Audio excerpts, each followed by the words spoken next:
University మంచి భవిష్యత్తు కోసం తెలుగు విద్యార్థులు ఇష్టపడే యూనివర్సిటీ. రిలీజ్ అయిన దాంతో కంపేర్ చేసుకుంటే రిలీజ్కి ప్రేక్షకులు వాళ్ళ దగ్గర నుంచి వస్తూ ఉన్న ఆ ఒక ఫేమ్ కానీ అండ్ పీపుల్ తీసుకుంటున్న రిసీవింగ్, ఆ లవ్, ఆ సీన్ రీకన్స్ట్రక్షన్ చేయడం కానీ ఆ రీల్స్లో చూస్తుంటే సరదాగా అనిపించింది. చాలా అండి. అంటే ఇప్పుడు రిలీజ్ ట్రెండ్ ఒకటి బాగుంది ఈ స్టేట్లో కానీ ఏ స్టేట్లో అయినా, ఇది బాగుంది అంతా. సో ఇంకోటి ఏంటంటే ఈ సినిమాకి అప్పట్లో ఉన్న వాళ్ళంతా మేబీ ఇప్పుడు కరెక్ట్గా ఓ 24-25 వచ్చి ఉంటారు. ఎందుకంటే థియేటర్లో నేను చూశాను, విశ్వనాథ్ థియేటర్కి వెళ్ళి చూశానండి, మల్లికార్జున థియేటర్ కూడా. ఓకే, వెళ్ళి చూసినప్పుడు అందరూ యూత్గానే ఉన్నారు. సో వీళ్ళు అప్పుడు చాలా చిన్నపిల్లలు అయి ఉంటారు కదా. సో ఆ మిడిల్ క్లాస్ తాలూకు ఏదైతే ఉంటుందో స్ట్రగుల్ అందులోంచి పుట్టిన సినిమా కదండి. సో అందరికీ కనెక్ట్ అయింది. అది ఇప్పుడు బాగా అర్థమవుతుంది. సో దాంతో డైలాగ్ టు డైలాగ్ కూడా చెప్తుంటే నాకు చాలా బాగా అనిపించింది. Dialogue to dialogue, scene to scene ఏ ఒక్కటి వదలట్లేదు. అంటే మన తెలుగు సినీ ఇండస్ట్రీకే ఎప్పటికీ మర్చిపోలేని ఒక క్లాసిక్ అనేది కూడా ఇచ్చారు. ఎప్పటికీ మర్చిపోలేని క్లాసిక్ అంటే చాలా ఉన్నాయండి, చాలా ఉన్నాయన్న. కాకపోతే ఏంటంటే ఇప్పుడున్న జనరేషన్ వాళ్ళు ఒక క్లాసిక్ గా గుర్తు పెట్టుకునే వాటిల్లో సో ఇది ఈ మూవీ, అది కూడా మీ సెకండ్ మూవీ. జర్నీ అసలు ఎట్లా స్టార్ట్ అయింది? ఆ స్టోరీ ఒక మెయిన్ మోటో ఏంటి దాని వెనకాల?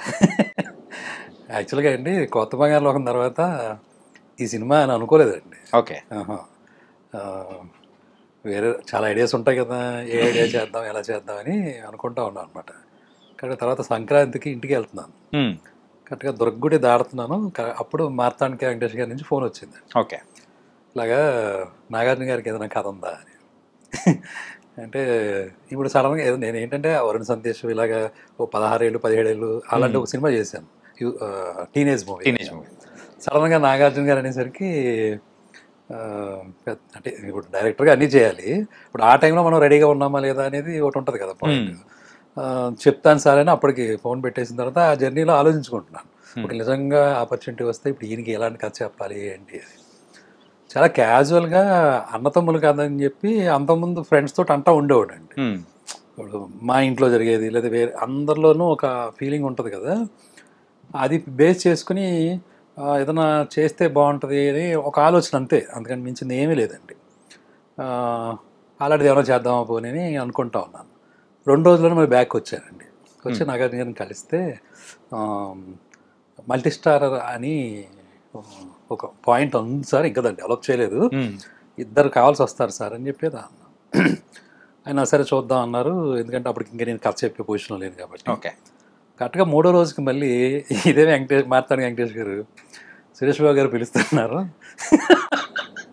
ఒకసారి వెంకటేష్ గారు సినిమా అని అంటున్నారు అని అన్నారండి.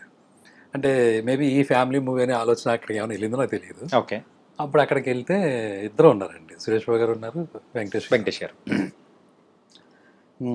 ముందు కొత్త బంగాళ గురించి బాగా తీసావు అది అని చెప్పారు. తర్వాత ఏదైనా కథ ఉంటే చెప్పు మనం చేద్దాం అది అంటే అప్పుడు సేమ్ ఇలాగే 2 ఉంటే బాగుంటుందండి, అన్నతమ్ములు కథ అనుకుంటున్నాను అని ఆ లైన్ చెప్పాను సార్. ఇది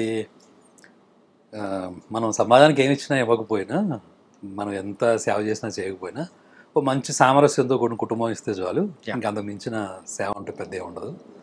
ఒక లైన్ మీద ఒక కథ అనుకున్నాను సార్, చాలా న్యాచురల్ ఇన్సైట్స్ తోటి అని చెప్పారు. అది బాగుంది కదా అని, సరే చేయి దీని మీద డెవలప్ చేసుకుని చేద్దాం ఖచ్చితంగా అన్నారు. ఎప్పుడు కూడా అండి మనిషికి ప్రోత్సాహం ఉంటే అడుగుడికి ఉత్సాహం వచ్చేస్తుంది, అంతేనా? అంతే కదండి, వెరీ థింక్ కదా. సో దాంతో నాకు చాలా బాగా అనిపించింది. వెంటనే దిల్రాజు గారు కంట్రీ క్లబ్ ఏదో ఉంటుంది సార్ సికింద్రాబాద్ దగ్గర, అక్కడి నుంచి కాల్ వచ్చిందండి, ఒకసారి రా అని చెప్పి. అంటే మరి నేను ఆయనకి చెప్పలే, అంటే ఇక్కడ చెప్పకుండా ముందే సురేష్ బాబుకి చెప్పారు. మార్తాండి వెంకటేష్ గారు రమ్మంటే నేను వెళ్ళాను. అసలు ఎంత జరుగుతుందో అనుకోలేదు కదండి, నేను 2వ సినిమా మళ్ళీ రాజు గారికే చేయాలి. ఓకే, సో ఆయన దగ్గరికి వెళ్తే ఏంటి లేదు సార్ అసలు ఇది ఏదో అనుకోకుండా జరిగింది, బట్ నేను అక్కడ చెప్పానండి సురేష్ బాబు గారికి, సార్ 2వ సినిమా నేను ఆయనకే చేయాలి అని కూడా చెప్పాను. అది పెద్ద విషయం కాదు, బట్ నువ్వు కథ బాగా చేయి, ఏదో పాయింట్ బాగానే ఉందా అన్నారు. అదే ఆయనకి షేర్ చేశాను. ఆ రోజు అలాగా నిజం చెప్పాలంటే అది వెంకటేష్ గారి వల్ల దానికి ఏమంటారు ఒక అంకురార్పణ.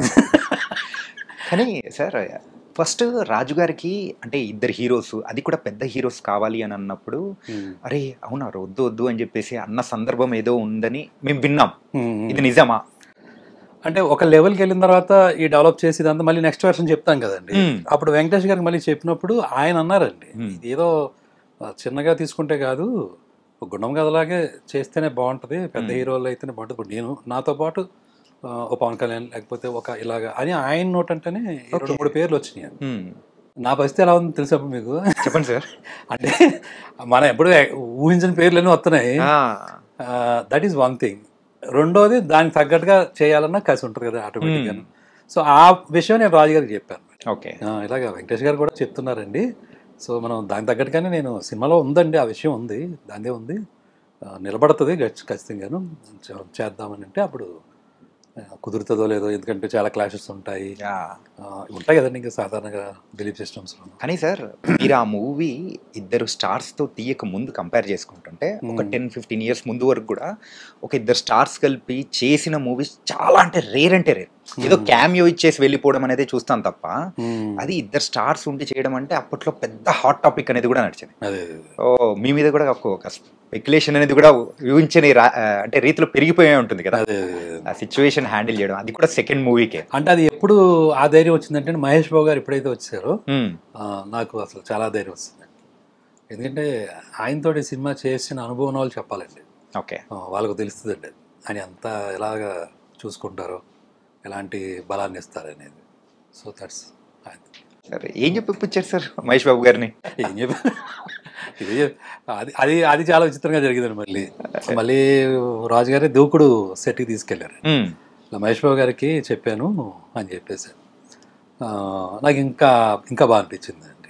ఓకే, ఎందుకంటే ఆ కథ ఊహించుకోవడంలో వెంకటేష్ గారు మహేష్ బాబు గారు బాగుంటుంది అని చాలా కాన్ఫిడెంట్గా వెళ్ళాను. చాలా 15 minutes చెప్పానండి అంతే. ఓకే, చిన్నగానే చెప్పానండి. ఈ సినిమా ఏంటో విచిత్రంగా అందరికీ కొద్దిగా చెప్పడం ద్వారానే ఓకే అవుతా వెళ్ళిపోయింది.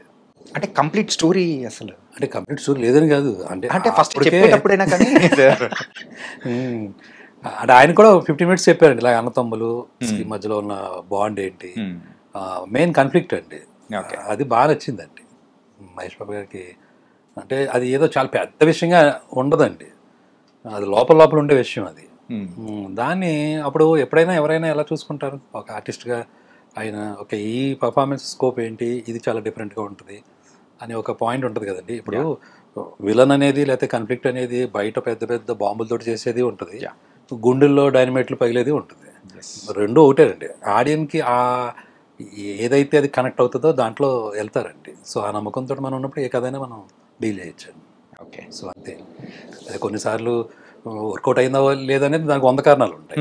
బట్ బేసికల్గా ఒక కథ అనుకుంటే రాసేటప్పుడు ఆడియన్ పాయింట్ ఆఫ్ వ్యూ అయితే కనుక తనకి ఏ కాన్ఫ్లిక్ట్ అయినా తన దాంట్లోకి వెళ్తారండి మనం కరెక్ట్గా చెప్పగలిగితే కనుక.